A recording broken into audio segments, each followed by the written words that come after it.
बहुत समय पहले इक्ष्वाकु वंश में एक राजा हुए, हरिश्चंद्र। वे अत्यंत न्यायप्रिय, सत्यवादी और धर्मनिष्ठ थे। उनके राज्य में कोई भी दुखी नहीं था। सब सुख और शांति से जीवन व्यतीत करते थे। हरिश्चंद्र ने अपने जीवन में सत्य को सबसे बड़ा धर्म माना था। एक दिन महान आर्ष विश्वामित्र हरिश्चंद्र की सत्य निष्ठा को परखना चाहते थे। वे राजा के सामने आए और बोले, राजन, आपने वचन दिया था कि आप जो भी मैं मांगूंगा देंगे।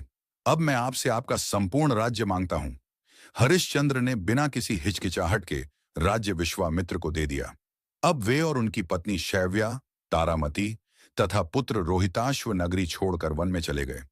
कुछ समय बाद विश्वामित्र फिर प्रकट हुए और बोले, तुमने मुझे दान तो दिया, पर दक्षिणा नहीं दी। राजा ने कहा, मेरे पास अब कुछ नहीं है।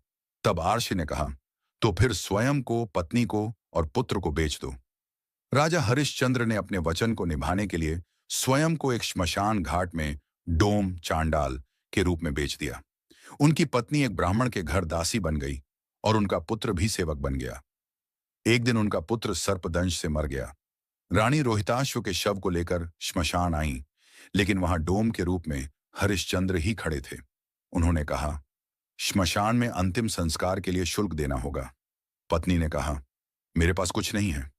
राजा ने कहा, तो फिर अपने एक वस्त्र का आधा हिस्सा ही दे दो। रानी ने आंसू भरे नेत्रों से अपना आधा वस्त्र दे दिया। तभी आकाश से देवताओं की आवाज आई, राजन, आप सत्य और धर्म की परीक्षा में उत्तीर्ण हो गए। इंद्रदेव और विश्वामित्र वहां प्रकट हुए। उन्होंने राजा के पुत्र को जीवित कर दिया और हरिश्चंद्र को उनका राज्य तथा समस्त ऐश्वर्य वापस कर दिया।